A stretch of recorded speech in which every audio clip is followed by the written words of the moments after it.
Welcome back to the channel. I hope you're having a great day. So this is exciting news. Polkadot is now ranked number 7 on CoinGecko, broken into the top 10. We had spoken a little bit about Polkadot being potentially an Ethereum killer. And looking at the statistics, Polkadot is now value-wise more valuable than Ethereum, or price-wise rather. And the reason we can come up with that information is that Polkadot was reduced 100 times, right? So it was divided by a 100th, and basically fractions of you basically receive a full unit of the new dots that divided by the old dots, right? So that brought the price to about $5.40 a dot at this point in time. Now, keep in mind that had not the new denomination of dots been administered, that Polkadot would now be worth about $540 per Polkadot. Now, I think it was a great move. I think Polkadot could see that the attractiveness of the coin was going to appear to people to be, oh, this is not a good time to buy in. It's going to crash down. And that is definitely more attractive pricing if you're able to buy a full dot unit for $5.40 or so, as opposed to buying one dot for what would have been $540, right? Ethereum is just under $400. And so had Polkadot not decrease its denominations, or increase rather, you would have a price per Polkadot worth more than Ethereum right now. So is Polkadot the Ethereum killer? I believe it is for many reasons. Polkadot is bringing a new type of technology we haven't seen before. We also have to keep in mind that Gavin Wood, who is basically the founder of Polkadot, was actually as well a co-founder of Ethereum, right? So he knows his way around Ethereum. And so he's not some outsider who doesn't know what he's doing. And they've been working on this for some years now. And this is creating interoperability. Now, just to show you the tremendous power of Polkadot, keep in mind our project Pt.1 that was just a token traded on several chains as a multi-chain token. Didn't have its own blockchain, and we thought that that might be several months off to a year. Well, we can announce to you today that due to Polkadot technology, we do have our own blockchain. And that's been quite a accomplishment for us. Polkadot technology is what makes this possible. It's also going to be able to interoperate amongst, or have this interoperability amongst many blockchains, as well as the Polkadot ecosystem. Polkadot's also going to be producing something called PolkaSwap very soon, which is going to be a lot more cost effective than Uniswap, right? And if you're like me, Ethereum isn't one of your best products to use because I've always found the user experience with Ethereum very, very unappealing. And I think many of us share that. And so I think Polkadot's going to bring a lot of improvement to that. And it's probably likely that Polkadot's going to overtake Ethereum. It's also going to overtake many other cryptocurrency projects that are out there. I think the question that we really have to ask ourselves um, about blockchain technology is, what are we going to be using this technology for, right?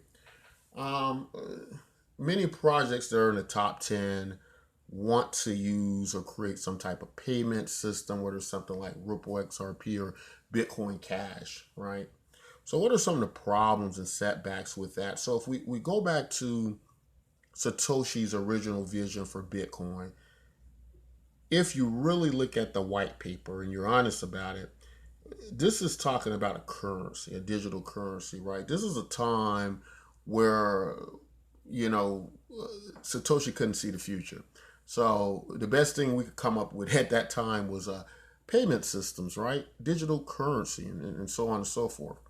Um, Now, the problem with this type of currency, a lot of people believe this spun off from uh, products like e-gold, where you have this digital currency backed by gold and so on and so forth until they were shut down. Some people believe Bitcoin kind of had its genesis after that point.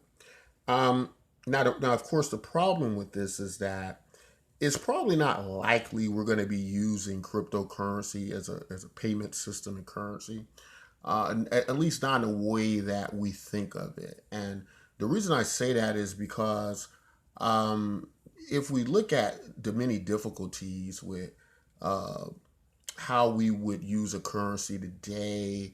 You might want to return an item, you might want to charge back. You have all these problems with the merchant. You obviously have the price volatility that's just, unacceptable. And so when we're very realistic about this, we have to step back and go, hey, that's probably not going to work. A payment system's probably not going to work. Now, that brings us to our next issue, which is going to be store value. So, the story about Bitcoin is that Bitcoin is gold 2.0, right? And it has all these properties that are better than gold. And so, thus, it would make sense that we would use Bitcoin in place of gold. But here's the problem: Bitcoin was created a decade ago, and the situation with Bitcoin is that it was created to be a digital currency, not a store value. And so, with that narrative being changed and with that concept being changed, it was changed without changing the the structure of Bitcoin, right? So, what you got is this thing trying to be a very poor currency, but they're moving the idea to store value. Let's get to the problem.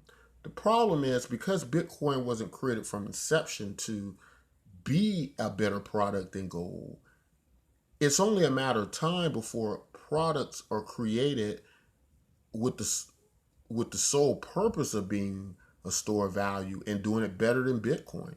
I don't think it's a question of if. I think it's just a question of when, and we're going to start to see a lot of these old cryptocurrencies lose position, right?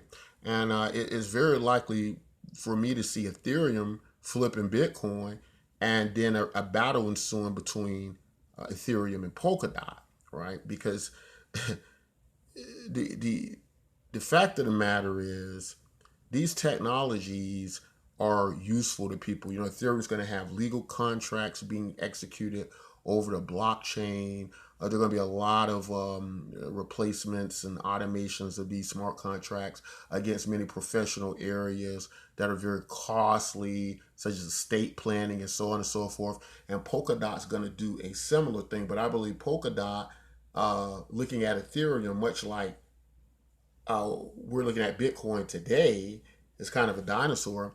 I think Polkadot's coming in with fresh new eyes and are going to do a much better job than Ethereum, right? And I think these things are going to occur, much like how we're seeing this crazy run up with Polkadot now. What do we use a blockchain technology for? A lot of this money raised in the cryptocurrency space, all these billions of dollars, right? I recall EOS, one of its first applications was a gambling application. After it raised something like $4 billion.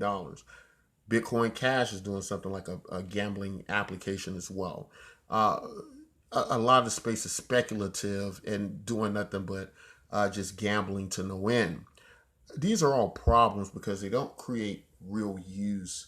And if you don't create real use, you're not going to convince people to use your products. It's just not going to be important to them, right? What is going to be important to them? So when we look at all the various uses of this technology, what comes to mind that is the best use for blockchain technology. If it's not trying to replicate gold, which it probably can't do, because even if you get a cryptocurrency that's good at that, uh, and it's possible that in the future they could replace the gold market of over $8 trillion. They're going to be vying for that position, right? And you're going to see all these products pop up going into the future that are going to be better at being a store of value. We're starting to see some of them now, and trying to hold on to the Bitcoin brand just for the sake of it, I don't think it's going to be sufficient. We should never forget that being the first out the gate and being a brand, a good brand, having a network effect and a brand effect doesn't mean you can't be replaced, right? Same thing with Facebook and MySpace. MySpace was replaced. There are many examples of products and services that dominated space once that got replaced, right? The Coca-Cola and Pepsi wars went on for years. Sometimes Pepsi would be on top, sometimes Coca-Cola would be on top. But it was possible to replace these huge brands.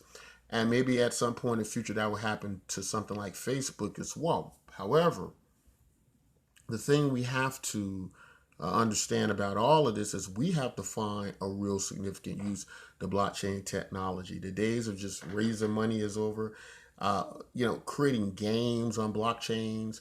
Uh, I don't have a problem with entertainment on the chain, but looking at many of these games that have been juggernauts like Fortnite and so on and so forth, I don't think a game's going to be created necessarily on the blockchain is going to be as popular as some of these games. I think that there are many advantages to games being created through a centralized format, but then going on to, or they could go on to create their own blockchains for their own game ecosystems. I don't necessarily think it logically follows that gaming is going to be it that creates this over significant use.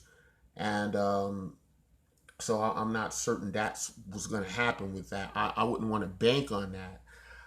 The other thing is, we've covered the payment systems, which is mostly what these cryptos are. They're very redundant, right? They're redundant coins. They're either trying to be payment systems, or they're trying to be something like Bitcoin, a store of value, or they're trying to be these type gaming applications, right? And none of which has really been successful. What would be successful? What is the best thing that can be on a blockchain that is going to be something masses of people care about? And I think the answer is simple. I think it's something like social media, right? I think social media can dominate into the top 10 of the cryptocurrencies. The thing is, you have to make a social media that works. And the reason that social media makes so much sense is because social media is one of these products. It's probably one of the only products in the world that more so depends on its consumer base, its user base to create the product for it, right? And